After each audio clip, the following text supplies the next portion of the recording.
Este es un programa especial de Resonancias de Fe.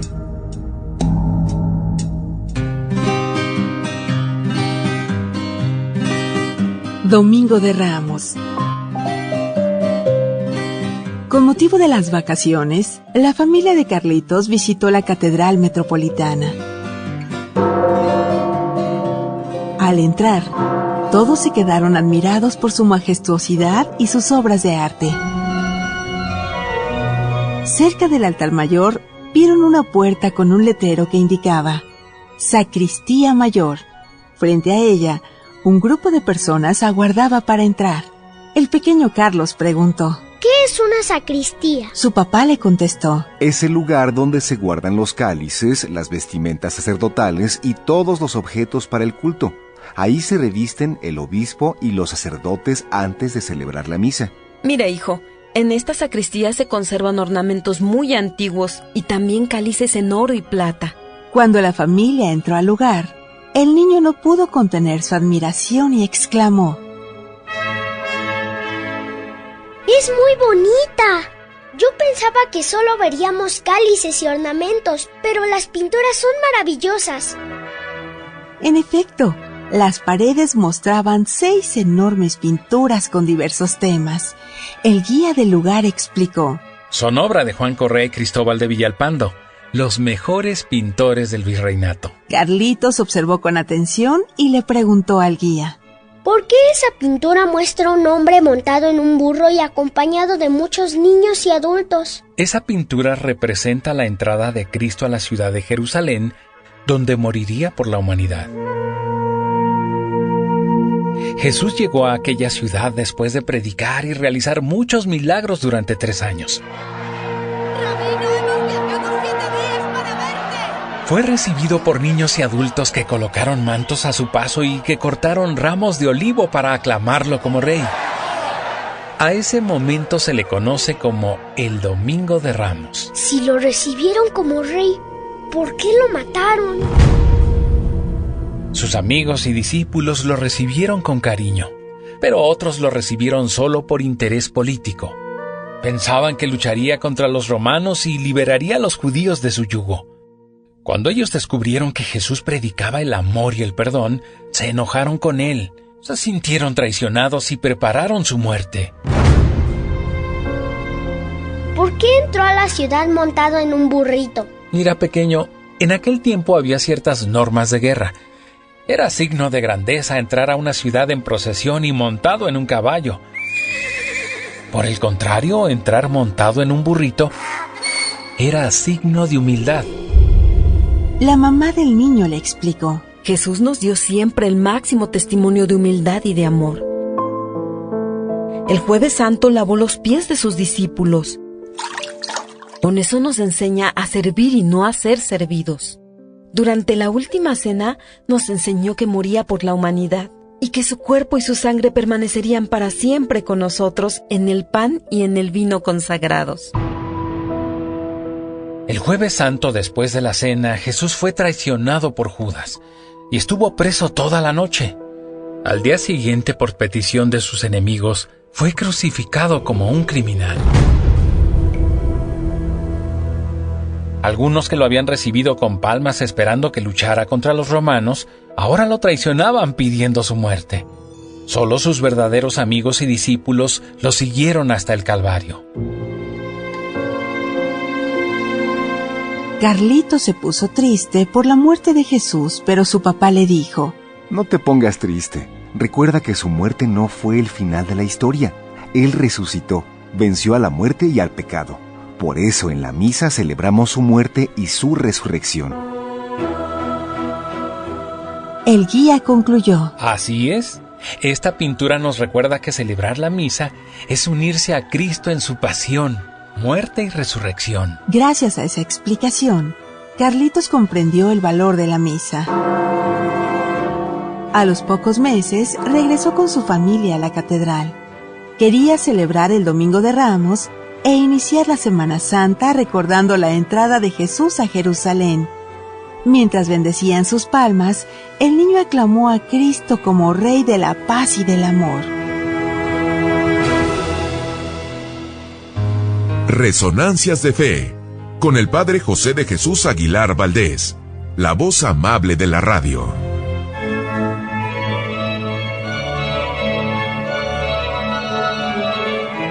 Buenos días, amigos y amigas, y bienvenidos a Resonancias de Fe, y muchas gracias de verdad por ser parte importante de este programa en el que tratamos cada domingo que la fe se nutra, se enriquezca y madure a través de diferentes secciones. Un saludo especial a quienes en este momento están enfermitos o están pasando por algún momento difícil.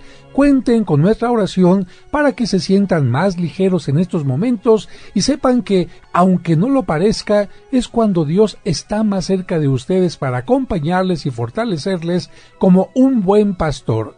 Se acercan los días más importantes de nuestra liturgia y por eso hoy tendremos un programa especial dedicado a la Semana Santa que hoy se inicia, y te explicaremos en este programa lo más importante de estos días. Y para ello cuento con la participación de mis colaboradores.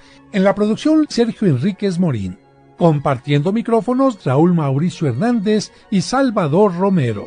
Comenzamos diciendo que la Semana Santa inicia con el Domingo de la Pasión del Señor o Domingo de Ramos.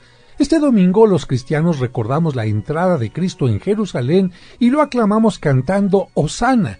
Por ello nuestras palmas son signo de que reconocemos a Jesucristo como Hijo de Dios, lo aceptamos en nuestra vida y nos comprometemos con Él a construir su reino. Hoy, sin embargo, hay un contraste muy fuerte. Así es, amigos, la misa del día de hoy tiene dos aspectos contrastantes. Por una parte, la celebración comienza con la alegría y la aclamación con palmas, pero por otra parte se lee la lectura de la Pasión con la que se anuncia lo que celebraremos en estos días santos. Jesucristo es verdaderamente el Mesías, el que viene en nombre del Señor y por esa misma razón debe morir en la cruz. Hoy el color del ornamento de todos los sacerdotes, incluido el Papa, es de color rojo, en una clara alusión a la sangre que Cristo derramará por la humanidad. Ya nos han comentado que hoy se lee la Pasión de Cristo, pero falta mencionar de cuál de los 4 evangelios se toma. Cada año se lee una versión distinta de la Pasión de Cristo. Un año la del Evangelio según San Lucas, otro año la de San Marcos y otro año la de San Mateo, pero nunca se lee la del Evangelio de San Juan. ¿Por qué?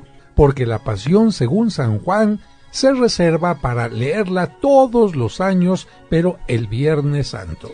Generalmente las personas ponen en las puertas de sus casas las palmas bendecidas para que les recuerde su compromiso con Jesús.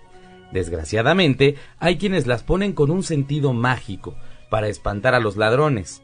¿Y qué hacer con las palmas del año pasado? Las palmas del año pasado ya se secaron y se supone que las personas las llevaron a la iglesia una semana antes del miércoles de ceniza para que se quemen y se haga con ellas la ceniza. Esperemos que la gente no coleccione palmas secas de todos los años.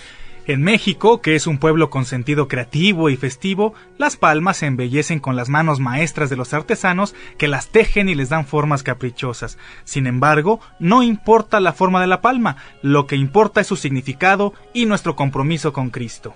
Algunos nos han preguntado si hay alguna celebración especial el lunes, martes y miércoles de esta semana, y les respondemos que a nivel general no. Durante esos días no se celebra nada en especial, puesto que la Biblia no nos menciona nada en relación a la pasión de Jesús. La Sagrada Escritura vuelve a mencionar el inicio de la pasión hasta el Jueves Santo. Por eso del Jueves Santo vamos a recordar lo siguiente: la última cena y el lavatorio de los pies. El Evangelio nos menciona que Jesucristo pidió a sus discípulos que prepararan todo lo necesario para celebrar la cena de la Pascua.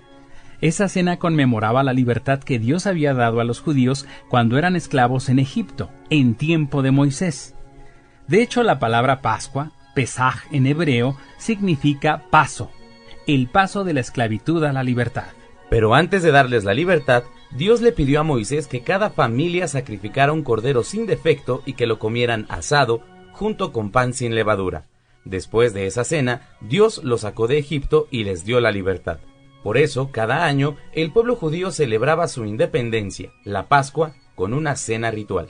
¿Y por qué tuvieron que comer pan sin levadura? Bueno, porque tenían que salir deprisa y no tenían tiempo para que la levadura hiciera que la masa se esponjara.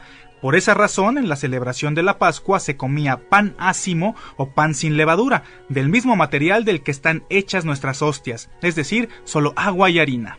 Jesús celebró esta cena de Pascua en Jerusalén, en compañía de sus discípulos, en un piso alto, es decir, en un primer piso, en un salón que hoy conocemos con el nombre de cenáculo, que significa lugar de la cena. ¿Y por qué el lavatorio de los pies? Ese ritual que formaba parte de la cena de Pascua surgió de alguna manera de las necesidades de higiene necesaria para las comidas y para la comodidad en los días de fiesta. Y es que hay que recordar que el calzado de la gente de aquel tiempo era generalmente la sandalia, por lo que sus pies se ensuciaban fácilmente con la arena del camino. Si a esto le añadimos el sudor y el mal olor de los pies, podremos comprender que no era nada agradable sentarse a comer o a cenar en estas circunstancias con los pies sudorosos. Por eso era norma y costumbre entre los judíos ofrecer a los invitados a las comidas una jofaina con agua para que refrescaran y purificaran sus pies. Este trabajo lo hacía uno de los sirvientes de la casa y nunca el anfitrión. Aprovechando esa costumbre y regla, Jesús decide dar una enseñanza a sus discípulos y toma el puesto del sirviente. Se levanta de la mesa y les lava los pies a sus discípulos, enseñándoles así que el que quiera ser el mayor se convierta en el servidor. También durante la cena les hablará del mandamiento nuevo, amarse los unos a los otros. En la intimidad de aquella cena, pocas horas antes de su muerte, Jesús quiso entregarles la vida a sus discípulos en el pan ácimo y en el vino, diciendo: tomad y comed, y tomad y bebed. Así celebró por primera vez la Santa Misa y les dio el mandato de que siempre hicieran eso en memoria suya. Él mismo tomó el lugar del cordero que debía ser sacrificado para celebrar la Pascua al entregar su cuerpo en la cruz. Por eso San Juan Bautista lo había señalado al inicio de su predicación diciendo: este es el Cordero de Dios que quita el pecado del mundo. Así que la Iglesia y todos nosotros celebramos el Jueves Santo, el gran regalo que Cristo nos dejó, su cuerpo y su sangre entregados por nosotros en la Eucaristía. Bueno, y mucha gente no sabe por qué ese día es el día del sacerdote, pero ahora se los vamos a decir. El Jueves Santo es el día del sacerdocio porque es el día en que Jesucristo pidió a sus apóstoles que celebraran la Eucaristía o misa en memoria suya. Desde entonces los sacerdotes celebran la Eucaristía en memoria de Cristo. Así que el Jueves Santo es un día de fiesta, no de ayuno ni abstinencia, porque Cristo nos dejó como regalo la misa. Y también es día de los sacerdotes. No se les olvide felicitar al padre de su parroquia, y como aún falta mucho por explicar, vamos a continuar diciendo qué pasó después de la última cena. Jesús salió del cenáculo junto con sus discípulos y se dirigió al monte de los Olivos, al huerto de Getsemaní, un lugar tranquilo y solitario para hacer oración. Allí invitó a 3 de sus discípulos, Pedro, Santiago y Juan, a que hicieran oración cerca de él. Sin embargo, todos los discípulos se quedaron dormidos. Jesús empezó a sentir el abandono de sus apóstoles y, aunque era Dios, también era hombre y como humano sintió un gran miedo. En su oración por esto pedía a Dios Padre que si fuera posible dejara pasar ese trago amargo, ese paso difícil, pero que si era necesaria su pasión y muerte, que se hiciera su voluntad. Después de la última cena, Judas Iscariote, el traidor, había ido en busca de los enemigos de Jesús para indicarles dónde lo encontrarían. Él sabía que Jesús iría a hacer oración al huerto de los Olivos. Como era de noche y estaría oscuro, les dijo a los guardias que atraparan al primero que saludara. En ese tiempo el saludo común entre los judíos era un beso. Y así, con un beso, traicionó a su maestro. Un beso de amor, supuestamente, convertido en un beso de traición y muerte. Toda aquella noche del jueves, Cristo no pudo dormir un solo instante, y con lo que sucedió con aquella traición, la traición de Judas, comienza ya la reflexión del Viernes Santo. Después del beso de Judas, la guardia apresó a Jesús y lo llevaron a la casa de los dirigentes de los judíos. Ese grupo se llamaba el Sanedrín y estaba conformado por el sumo sacerdote y 70 hombres prominentes de la nación. El sumo sacerdote era Caifás, pero sobre él tenía mucha influencia su suegro Anás, que había sido sumo sacerdote antes que él. Toda aquella noche fue muy turbulenta para Jesús porque estuvo llena de interrogatorios, ofensas y golpes. El Sanedrín le hizo un juicio muy severo y lo consideraron peligroso para el pueblo, por lo que decidieron llevarlo a Pilato para que lo condenara a la pena máxima. Y así, el viernes muy temprano, para que el pueblo no se enterara, se presentaron con el acusado en el pretorio, lugar del gobernante romano. Todo esto que les hemos contado, amigos, tiene una manera de celebrarse o recordarse. Por eso, el Jueves Santo se lleva a cabo en las iglesias la misa de la institución de la Eucaristía, en donde cada sacerdote lava los pies a 12 personas. Y hay que recordar que, aunque estamos en la Semana Santa, el jueves es un día de fiesta, por lo que en esta misa se canta el Gloria, que se suprimió durante la Cuaresma, y también se tocan las campanas, pero ya en la consagración, con el anuncio de que Cristo se entregará en la pasión, en lugar de las campanas se deben tocar las matracas, instrumento que suple a las campanas y que se tocará en las llamadas de atención al pueblo durante todo el viernes, ya que ese día está prohibido que se toquen incluso las campanas del campanario para llamar a los ritos. Precisamente por esta norma, afuera de muchas iglesias es común ver que se venden las tradicionales matracas. Después de la celebración de la misa, las hostias consagradas se depositan en un lugar especial llamado popularmente monumento, porque es una forma de recordar que un Jueves Santo, Cristo anunció que permanecería con nosotros a través del Santísimo Sacramento. Por eso el monumento se adorna con mucho esmero, con cortinas, flores, veladoras, luces, imágenes de ángeles e incluso en algunos lugares fuentes para que los creyentes hagan oración de acción de gracias a Cristo presente en la Eucaristía. Pero antes de guardar las hostias en el monumento, si las circunstancias lo permiten, después de la misa se realiza una procesión.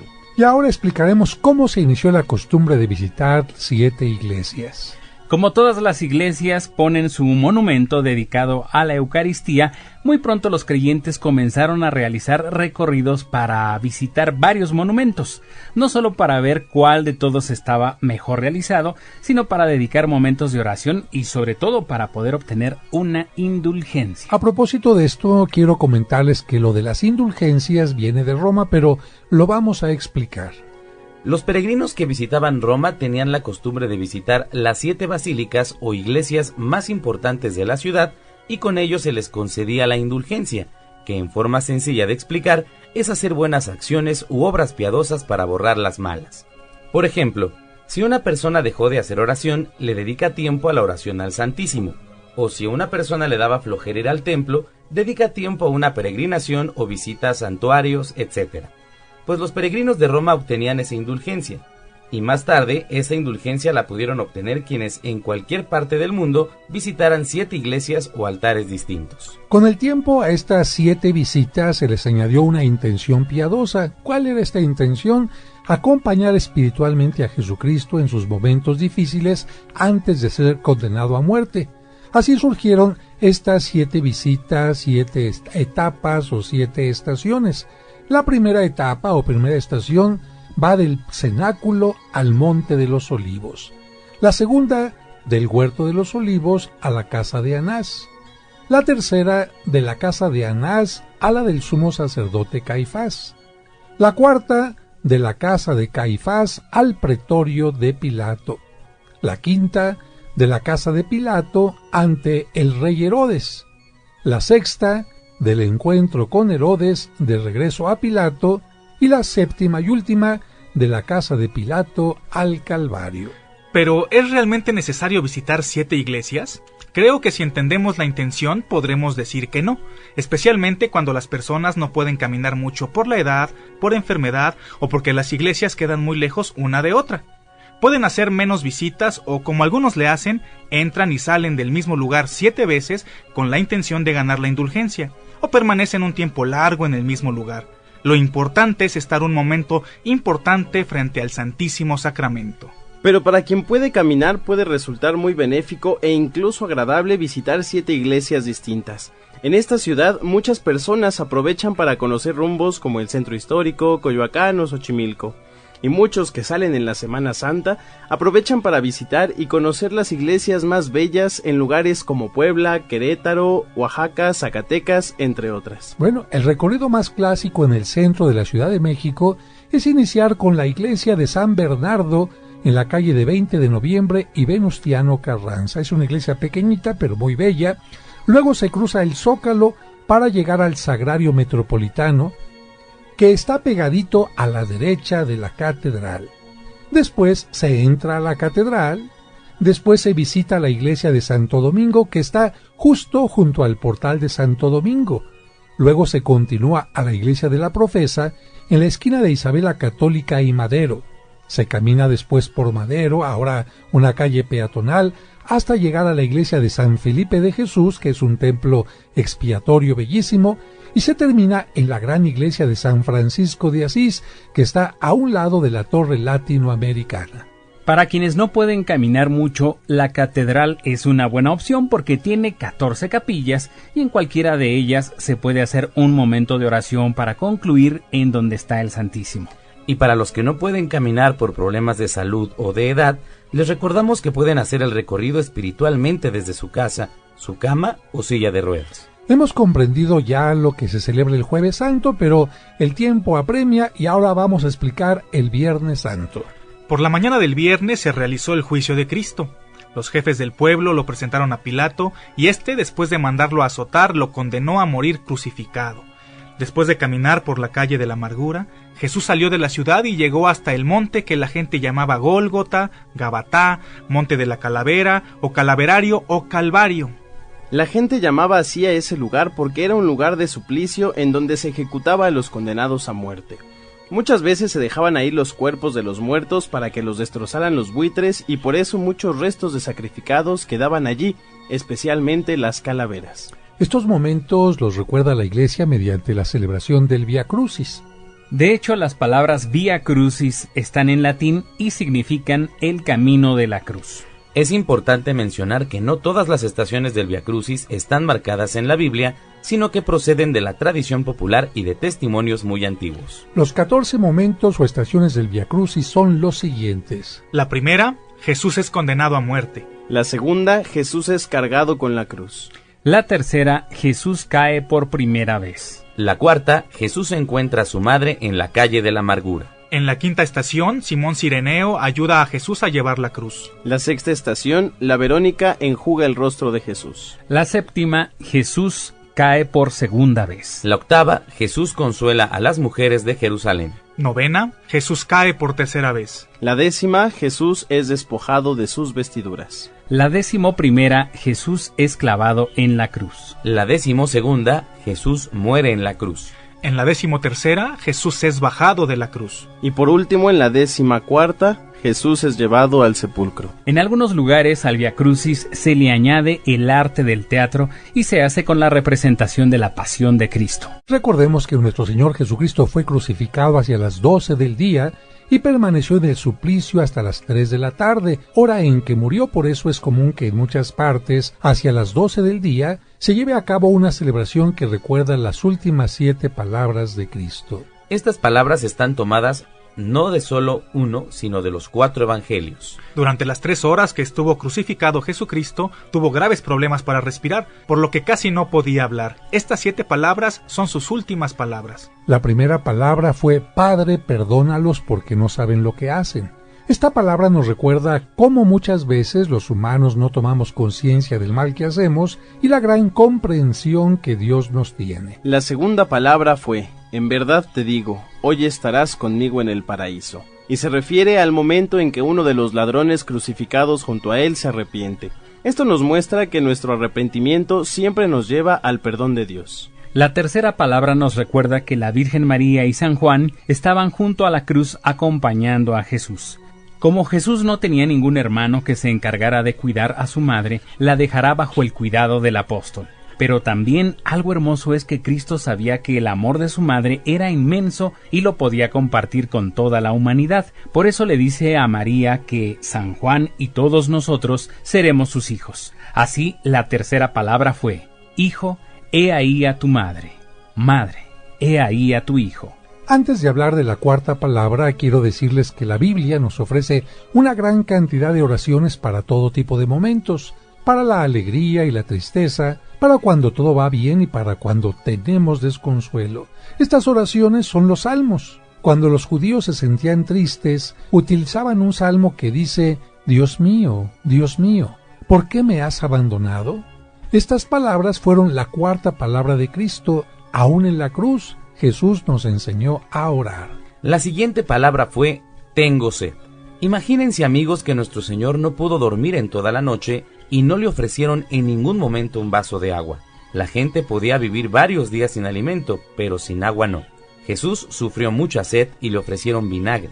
Él también tiene sed de ver nuestras buenas obras, pero a veces le ofrecemos obras no tan buenas, avinagradas. La sexta palabra fue todo está consumado. Con esta palabra descubrimos que Cristo hizo todo lo que tenía que hacer en el mundo. Se solidarizó con la humanidad, predicó el Evangelio, se acercó a los más pobres y necesitados, mostró su poder con los milagros y se entregó al extremo por todos en su pasión. Ojalá que todos nosotros en el momento de nuestra muerte pudiéramos decir lo mismo, todo está cumplido. La séptima y última palabra fue Padre, en tus manos encomiendo mi espíritu.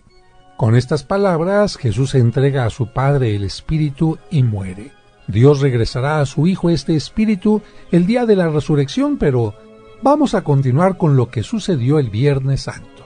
José de Arimatea, un personaje rico que se había hecho discípulo de Cristo, hizo los trámites para poder bajar el cuerpo de Jesús, y con la ayuda de Nicodemo, el apóstol San Juan y algunas otras personas cercanas, condujeron al atardecer el cuerpo de Cristo al sepulcro.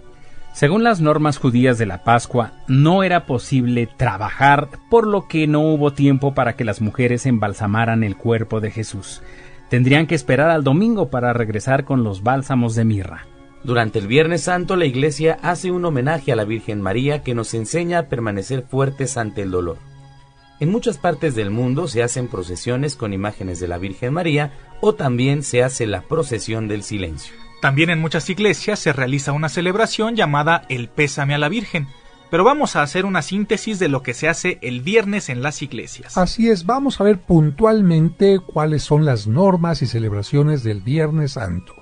Comenzamos diciendo que el Viernes Santo es día de ayuno, abstinencia y el único día en que no se celebra misa, porque la iglesia está de luto por la muerte de Cristo. Desde tiempos remotos la Iglesia ha invitado a los cristianos a guardar abstinencia todos los viernes del año, especialmente los de Cuaresma, para recordar siempre el sacrificio de Cristo. En este día, los altares de las iglesias están desnudos, sin flores e incluso no se tocan las campanas. En su lugar, la Iglesia inventó el uso de la matraca para acompañar las procesiones o hacer el llamado a las celebraciones. El Viernes Santo, la reflexión se centra en la pasión que se presenta en la lectura de la pasión del Evangelio de San Juan, que se realiza durante la celebración vespertina, o bien en otras formas populares como son el Vía Crucis, representación de la pasión, el Sermón de las 7 Palabras, etc. En algunos lugares se realiza la procesión del silencio. En esta procesión pueden ser llevadas imágenes de Cristo Nazareno, Cristo cargando la cruz, la Virgen de los Dolores, de la Virgen de la Soledad, etc. Imágenes que también se exponen a veneración en este día. Un ejemplo de esto son las magníficas procesiones que se hacen en lugares como Sevilla, allá en España, donde hay un grupo de personas que sacan a las imágenes en andas, con grandes cirios, con grandes imágenes de tipo barroco, o incluso con algunos encapuchados que representan de alguna manera la vergüenza por los pecados. Sobre el Sábado Santo y el Domingo de Resurrección hablaremos el próximo domingo. Pero ahora te vamos a explicar por qué el pan bendito, por qué la manzanilla y el romero durante la Semana Santa. El Domingo de Ramos y el Jueves Santo llama la atención que en las iglesias haya también algunas hierbas aromáticas. ¿Pero por qué? Debemos tomar en cuenta que en esos días santos se recuerda la salvación, por lo que desde la Edad Media y antes se solía poner a las palmas algunas hierbas olorosas o medicinales como manzanilla, romero, menta, etc., como signos de salud corporal y espiritual. También el Jueves Santo se ofrece a los peregrinos este tipo de plantas medicinales para que, al llegar a casa, los tomen como alivio a su caminar. Pero hay otro elemento presente en la Semana Santa, y es que para que las personas puedan recordar fácilmente que el Jueves Santo Cristo quiso quedarse para siempre en la Eucaristía mediante la apariencia de un sencillo pan, en las iglesias se ofrece pan bendito. La mayoría de los católicos debemos participar comulgando y dando gracias a Dios por el pan y el vino consagrados. Pero para los niños que aún no pueden comulgar porque no han hecho la primera comunión, o a quienes no se prepararon para comulgar, se les ofrece pan bendito. Para aquellas personas que tienen una situación particular, como por ejemplo los divorciados que no pueden comulgar sacramentalmente, pueden a través de el pan bendito y una oración hacer la comunión espiritual. Así que, amigos, amigas, aquí están los temas más importantes de estos días de Semana Santa, incluyendo los signos más populares como son las palmas, como son las matracas, como es el monumento, la visita de las 7 casas, como es también el pan bendito, el romero y la manzanilla. Y a propósito del tiempo de Semana Santa, surgen también algunas otras preguntas que podrían ser de cultura general y que no siempre nos han respondido nuestros papás cuando les preguntamos, o quizás algún sacerdote, como por ejemplo, Raúl, cuando tú eras niño te explicaron a ti qué significaban estas 4 letras que aparecen en la parte superior de los crucifijos, que son la letra INRI, INRI.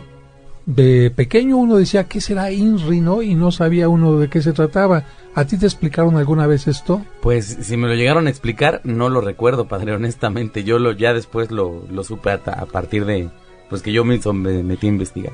Fíjate que nos dice el Evangelio que cuando Pilato mandó crucificar a Cristo, tenía que poner en la cruz la causa de la crucifixión.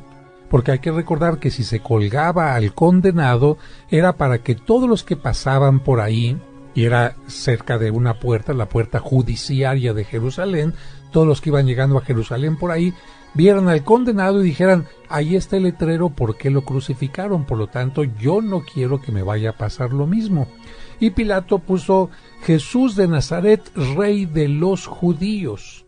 Y esa es la inscripción exactamente que tenía la cruz. Iesus Nazarenus Rex Iudeorum, de tal manera que la inscripción en latín, porque era el idioma en que los romanos se expresaban, da origen a las 4 iniciales. Como los pintores tenían problemas para poner una letra o una palabra tan grande en un pedacito de pintura, decían, pues en lugar de poner Iesus, pongo la I, Nazarenus, pongo la N, Rex, pongo la R, y Iudeorum, pongo la I, y de esa manera queda la forma INRI. Y a esto se le llama el titulum crucis, es decir, el título que llevaba la cruz, que por cierto, amigos, amigas, un fragmento de esta inscripción se encontró, ¿verdad, David? Sí, efectivamente, en las excavaciones que hizo Santa Elena, en la zona de donde ahora se encuentra el Santo Sepulcro en Jerusalén, allá por el año 300 y algo, se hicieron algunas excavaciones y se encontraron diversos maderos de las cruces, de los diferentes crucificados que hubo en ese tiempo, y cercano a estas cruces estaba este letrero, el Titulum Crucis, que se encuentra en una forma maravillosa, un fragmento en la Basílica de la Santa Cruz en Roma, donde David y un servidor estuvimos en la última peregrinación a los santuarios. Es precisamente ahí en Roma donde se encuentra el fragmento más grande de la cruz de Cristo, se encuentra este Titulum Crucis y otras reliquias que realmente se queda uno impresionado en una basílica que tiene un nombre muy particular porque se llama la Basílica de la Santa Cruz en Jerusalén. Y uno diría, oiga padre, ¿por qué se llama la Basílica de la Santa Cruz en Jerusalén si yo estoy aquí en Roma? A unos pasos de la Basílica de San Juan de Letrán, a unos cuantos pasos de lo que se llama la Escalera Santa o de la iglesia de Santa María la Mayor. ¿Saben por qué? Porque Santa Elena pidió que juntamente con la cruz y estas reliquias que encontró, se llevaran muchos costales de donde se había encontrado la cruz. Es decir, que sobre tierra de Jerusalén se construyera esta nueva basílica. De tal manera que, si ponemos atención, en los cimientos se llenó totalmente de tierra de Jerusalén y por eso se llama la Basílica de la Santa Cruz en Jerusalén.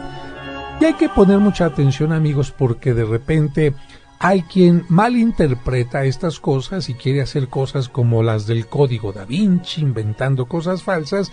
Y fíjese que los masones a estas 4 letras INRI le dan una interpretación totalmente distinta.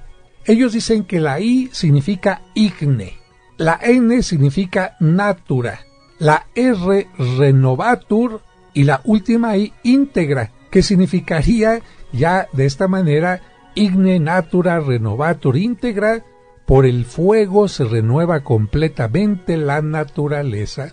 Bueno, pues cuando se trata de inventar cosas, pues se inventan cosas, ¿no? Ahora, precisamente hablando de este tipo de reliquias que hemos hablado nosotros, ya sabemos entonces dónde está la cruz, dónde está uno de los clavos, dónde está también el titulum crucis, pero ¿dónde se encuentra la columna donde Cristo fue flagelado? También la visitamos nosotros en otra basílica de Roma. Efectivamente, Padre José, prácticamente a una media calle, a una calle de la Basílica de Santa María la Mayor, se encuentra un templo más pequeñito que estas basílicas, que se llama el templo de Santa Praxedes.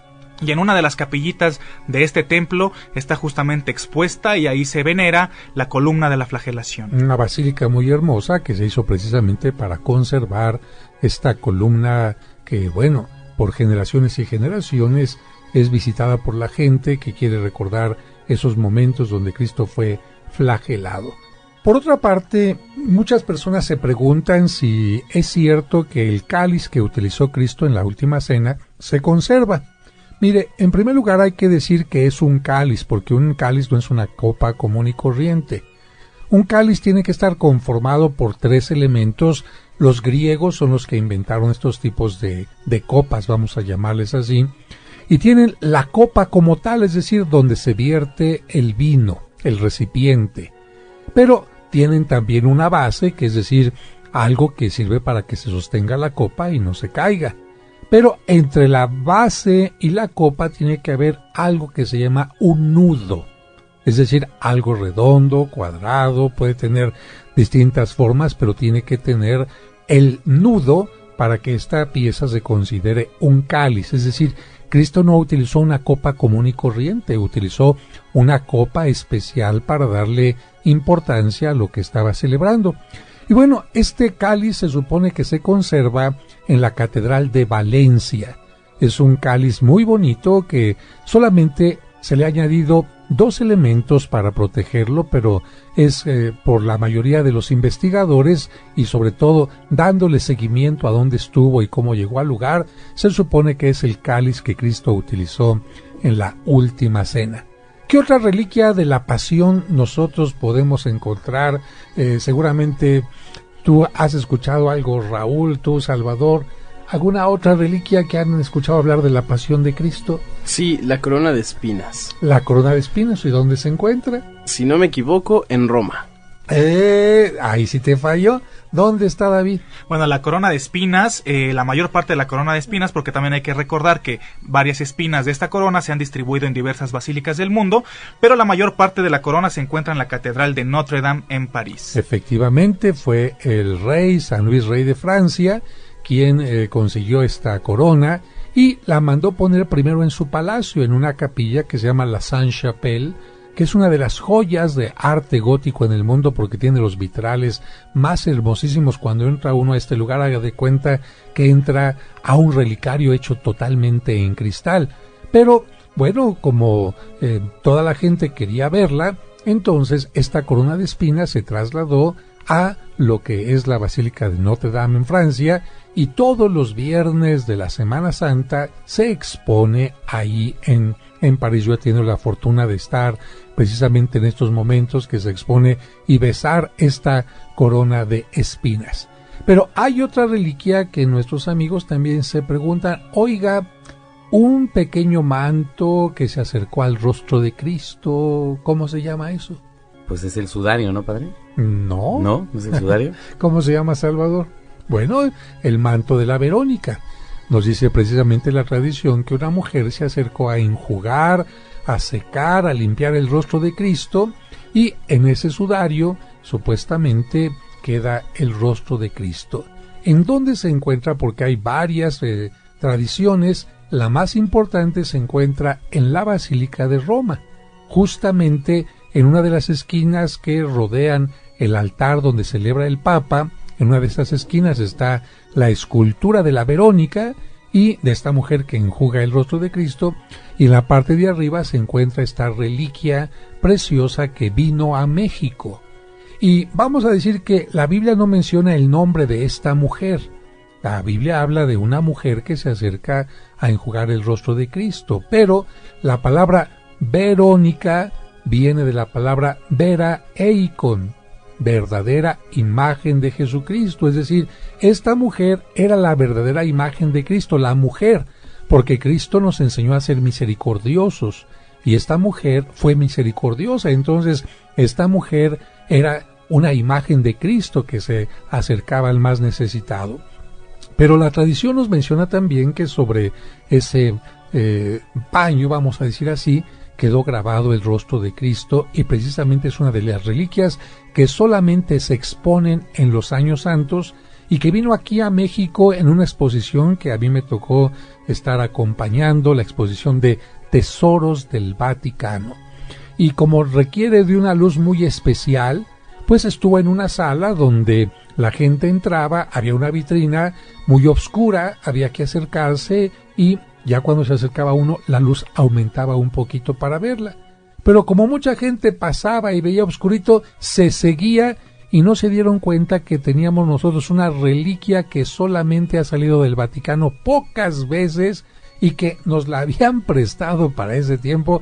A mí me tocó tenerla en las manos, como muchas otras obras de esta exposición, y bueno, regresó a Roma y no se ha vuelto a exponer en ninguna otra parte del mundo. Otra reliquia importante, ¿en dónde se encuentra? Bueno, hay una túnica que se llama la túnica de Cristo. Y a esta túnica se le llama la túnica inconsútil. De repente es una palabra que muchos no han escuchado. ¿A qué se le llamaría inconsútil? Bueno, esto quiere decir que es una prenda sin costuras, es decir, hecha de una sola pieza, una prenda difícil de confeccionar. Hilada de una sola pieza, porque normalmente ¿qué tenemos? Pues las costureras toman una tela, toman el frente, toman la parte de atrás, las cosen y se acabó.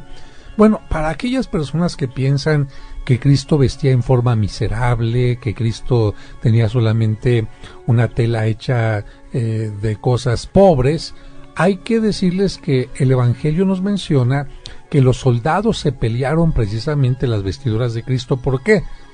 Imagínense, amigos, ¿los soldados se van a estar peleando por una ropa que no valía la pena? Claro que no.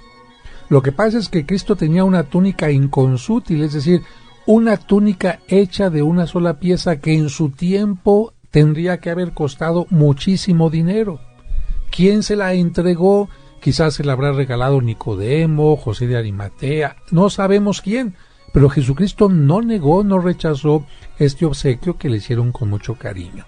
Bueno, pues esta túnica inconsútil, porque además a nivel de religioso es importante, a nivel de, digamos, elemento antropológico, elemento de testimonio, porque hay pocas túnicas inconsútiles en la historia, se encuentra en Argenteuil, Francia. De tal manera que es otro lugar donde hay esta reliquia. Y la última, la que todo el mundo conoce, la sábana santa, que se encuentra en la ciudad de Turín. Porque en Turín se encontraba en Francia, pero San Carlos Borromeo quería irla a visitar, no podía caminar ya, él vivía en Milán, y entonces le acercaron un poquito la sábana a Turín, y ahí después ya no regresó a su lugar. Ahí están las reliquias más importantes de la Pasión de Cristo, pero a nosotros nos está llegando el momento de despedirnos. Gracias, Sergio Enríquez. Gracias, Salvador Romero. Muchas gracias, Raúl Mauricio Hernández. Que Dios les bendiga.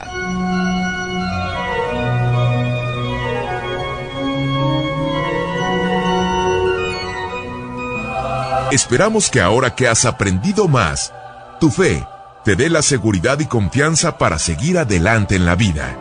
Y te invitamos a que la próxima semana acompañes al Padre José de Jesús en Resonancias de Fe.